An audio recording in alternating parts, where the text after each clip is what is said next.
Hail and welcome to Shoemaker's Hall, a video series of the Asatru community. Took a little break off for Yule, but we're back for a new year. Glad to be back. Looking forward to some very good discussions this coming year. Today we're going to talk about oaths. With it being a new year and a lot of people doing New Year's resolutions, we thought we'd talk about this just a little bit right now. Oaths are a big deal in Asatru, as you all know. Your word is your bond. You're only as good as your word, things of that nature. The thing about oaths is, as soon as they are made, they go into the well of weird. They're there forever, and the gods can judge you on whether or not you break your oath or not. Now, it is known that Odin is an oath breaker, plain and simple. He lied to the giants to get their help.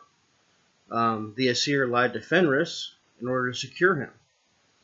So if we have such a big deal about oaths, why is it okay to honor Odin and the rest of the Aesir when they do it? Well, it's because it was for the greater good. Sometimes an oath has to be broken, depending on if Frith can be broken or depending on your integrity. For the greater good of the family, tribe, mankind, sometimes they have to be broken. That's not to say that oaths should not be taken very seriously. They are. I personally do not make many oaths unless I know I can be done.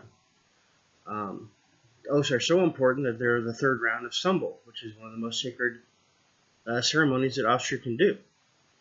Very important, something to think about long and hard before you make one. And oaths are binding forever. They are in the well of weird forever. Be very cautious what you do. That's not to say don't make them. Just know what you're doing when you're going to do it. I myself think that Odin had to break his oaths in order to get knowledge or be prepared for Ragnarok. He did it for the greater good of mankind and the Aesir. Especially when you're dealing with Fenris. He was getting ready to devour everything. And eventually he does break free. Tyr paid the huge price of his hand for fettering Fenris. But it was for the greater good of all. So, think about it when you're doing it. There is a difference between an oath, a promise, and a casual statement. A casual statement may be, like I say, I'm going to take my wife to the movies. Well, if there's no movies that we want to watch, that's not breaking an oath because we both decided to do something else. That's more of a casual statement. A promise, they're more deeper. When breaking a promise, though, you have to think about the ethics involved. Is it unethical to keep the promise? In some cases, it is. Something to be aware of.